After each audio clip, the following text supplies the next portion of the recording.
Hey everyone, and welcome back to the deep dive. Hello. Today we're tackling something I think is super practical.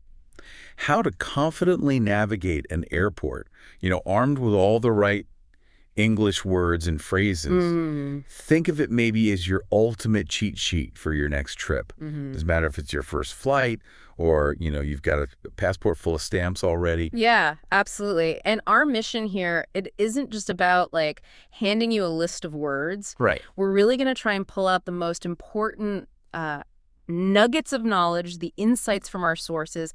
We want to show you not just what to say, but maybe more importantly, why these phrases matter and when you'd actually use them. Okay. It's all about building that, genuine confidence for real travel situations. We'll take you step by step through the whole airport thing. All right, then. Let's unpack this journey and prepare for takeoff. So picture this. Mm. You've just stepped out of your taxi. You feel that cool terminal air, which is often like a really nice change. Mm. You walk towards the entrance. It's busy, lots going on. And probably one of the first things you really notice, usually pretty big, is the departure board. Oh, yeah. It's amazing how fast that board becomes, well, your crucial first point of reference, isn't it? Totally. It's your immediate info hub. It displays all those vital details like your flight number, maybe it's BA 142, Yeah. your destination, say New York City, Right. and crucially, your gate number and your boarding time. Okay. So seeing something like flight BA 142 to New York City, gate B12, boarding 15.45, that just tells you instantly, okay, here's where I need to be and when. Gives you direction. Exactly. Or maybe you're flying to London, could be gate C7, boarding at 8.45. It cuts through all the noise and gives you your bearings right away. So, okay, you found your flight on the board. You know roughly where you're headed. The next logical stop, and probably your first proper interaction, that's going to be the check-in counter. Exactly right. That's where you'll meet the airline staff. And they'll likely start with a polite, may I see your passport and ticket, please? Standard stuff. Standard stuff. Your passport, obviously, that's your official international ID. Then they'll often ask, do you have any checked luggage? Ah, the big bags. Yep, the bigger suitcase, the one you're handing over to go in the plane's cargo hold. You'll pop it on the scale. Hmm. And then in return, they give you your boarding pass. Now, this little bit of paper is, well, it's incredibly important. Yeah, it's key. It confirms your flight details again, shows your seat number, and critically, your gate information, something like gate C7, boarding begins at 08.15. It really is your golden ticket for the rest of the airport process. That boarding pass really is the key, isn't it? It tells you exactly where to go next. And just to clarify, the carry-on bag, that's the smaller one you keep with you, the one for the plane itself. Spot on. That's the one that'll go in the overhead bin a bit later. Oh, okay, moving on. We're heading towards an area that I think for a lot of people can feel a bit like a maze, maybe even a little stressful, the security checkpoint. Yeah, it can seem that way, but it really doesn't have to be. I think what helps is understanding why they have certain rules, makes them feel less random. Good point. The officers are usually very clear with instructions. They'll say things like, please place your items in the tray, or maybe take off your shoes and belt. Uh-huh. But the one that trips people up sometimes is laptops and liquids must go in a separate bin. Right, the liquids rule. Exactly. And knowing why helps. That rule about liquids in small, clear bags, it came about because of past security concerns involving liquid explosives Okay. and laptops. They get scanned separately because their dense components can block the x-rays, making it harder to see other things in your bag. Oh. So knowing that background often just makes the whole thing feel less, arbitrary and stressful. That makes sense. I've definitely had that moment where the metal detector beeps Oh, yeah. and your heart just like jumps for a second, right? And the relief when the officer just calmly says something like, don't worry, it's probably your watch or your belt buckle. Mm. It's huge. Mm-hmm. You just collect your stuff from the tray and think, okay, that was actually easier than I expected.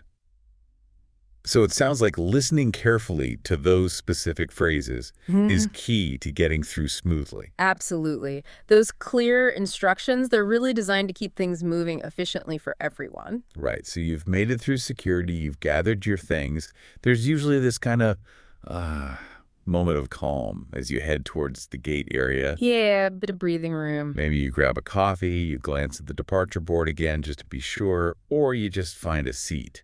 Mhm. That wait time, though, it isn't just dead time, is it? It's often punctuated by those crucial announcements. Exactly right. You'll start hearing things over the PA system like, this is the final boarding call for flight BA-142 to New York City. Please proceed to gate B-12 immediately. Okay, time to move. Yeah. Or, especially on bigger flights, they'll do group boarding. Now boarding group A, then maybe 5 minutes later, now boarding group B. And that group system, it's actually quite a clever way to streamline how people get onto the plane. It avoids everyone rushing at once and helps the flow, particularly when it's crowded. Makes sense. Then when it's your group's turn, or maybe during the final call, it's that last check at the gate desk. Yep. One more time, you'll show your boarding pass and your passport. They do a quick check, and then you're cleared to go onto the jet bridge. Ah, the jet bridge. And that's when you walk down that, that enclosed tunnel connecting the gate area right to the airplane door. Yeah. That always feels like a moment of real anticipation, doesn't it? You're stepping onto the plane, ready for the next part of the journey. I always find that bit quite exciting. So you're on board. A flight attendant, that's the person helping you on the plane, they'll likely greet you. Maybe something like, "Good morning. Your seat is 22A, right this way." Usually very welcoming. You find your seat. Maybe you manage to get a window seat so you can watch the takeoff, or perhaps an aisle seat for easier access. For preference, yeah. Then you've got your carry-on bag to deal with. That goes up in the overhead bin, right? That's the spot. You stow it away safely up there. Okay. And then, before you know it, you start hearing those important pre-departure safety announcements. Yep. The crucial bits. Please fasten your seatbelt. That strap keeping you secure. Set your seat upright and turn off all electronic devices. The crew, the pilot and flight attendants, their main focus really is your safety and comfort. And then, that unmistakable feeling, the engines roar, the plane picks up speed, and suddenly, that thrill of liftoff, you're climbing up into the sky. It's quite something. After you've been flying for a little while, you'll probably get the in-flight meal service. Ah, yes, food time. The flight attendants might come around offering choices, maybe chicken or pasta. It's often, a comforting part of a long journey. Gives you a sense of routine up in the air. Yeah. And then you'll hear from the pilot again, maybe with those interesting details, like, we are currently cruising at an altitude of 36,000 feet. Or they might give you the weather update for your destination. Weather in London is currently cloudy. Temperature is 12 degrees Celsius. I always like hearing those details. Me too. And these updates, they seem simple, but they actually help, I think, reduce any anxiety, make you feel a bit more connected to the journey. Oh, and if the plane starts shaking a bit because of weather, that's called turbulence. Right, turbulence. Totally normal part of flying, usually nothing to worry about. So, after a hopefully smooth flight, you start to feel the plane descending. Your ears might pop a little. The pressure change. And then eventually that little bump as the wheels touch down. You've arrived. Feels good, doesn't it? And just like clockwork, you'll hear that arrival announcement. Welcome to London Heathrow Airport. Local time is 10:44 a.m. Please remain seated until the seatbelt sign is turned off. Standard procedure. Okay, so you get off the plane, follow the crowds, and the signs usually direct you towards immigration control. That's right. This is where you'll chat briefly with the immigration officer. They're the officials who check your documents. What do they typically ask? Usually just a couple of key questions. Things like, what is the purpose of your visit? Which just means, why are you coming here? And a common answer would be? Tourism is very common. Or maybe business. Then they'll likely ask, how long will you stay? You might say 1 week, or however long your trip is. Okay. These questions are mainly for security and just keeping records. They need to know who's entering and leaving the country. Usually it's just a quick look at your passport, maybe a stamp, and you're through. Simple enough. From immigration, where do you head next? Usually trying to find your suitcase. Exactly. Your next stop is baggage claim. You follow the signs, find the right carousel for your flight, and wait for your checked suitcase to appear. Always a slight relief when you see it. Isn't it just? And then the very, very final step before you can actually leave the airport is customs. Right, customs. Now, for most travelers, especially if you haven't bought loads of new stuff abroad, it's super simple. You just look for the sign that says nothing to declare and walk through that channel. And that's it. And with that, your successful airport journey is complete. You're officially out. Wow. What a journey we just covered, eh?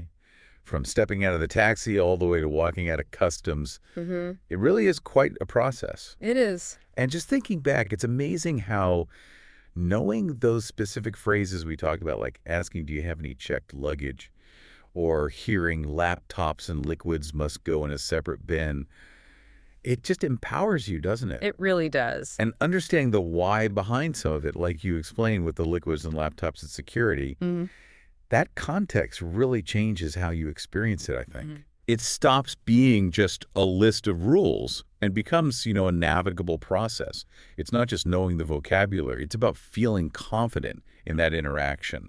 Key terms like check-in counter, boarding pass, security checkpoint, jet bridge, flight attendant. In-flight meal, immigration officer, baggage claim, customs, and, of course, your passport, all crucial pieces. Exactly.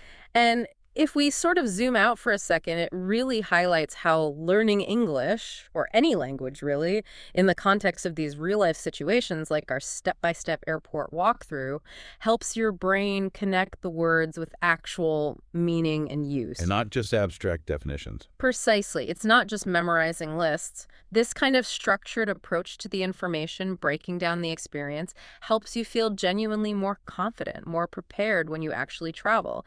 It can turn something that might feel anxious into something manageable, even, dare I say, enjoyable. Yeah, definitely more manageable. It's incredible how a practical deep dive like this gives you a real toolkit, something tangible for your next international trip. Makes the whole thing feel less intimidating. Absolutely. Which actually brings up an interesting final thought, maybe something for you, the listener, to consider. Beyond just language learning, how might understanding the specific steps and touch points of any new experience, whether it's, say, preparing for a different kind of journey, like a new job interview, or maybe tackling a really complex project at work, how could breaking it down like this, understanding the process, better prepare you to engage with more confidence and clarity? What other complex things could we maybe deep dive into to unlock that kind of practical understanding and confidence?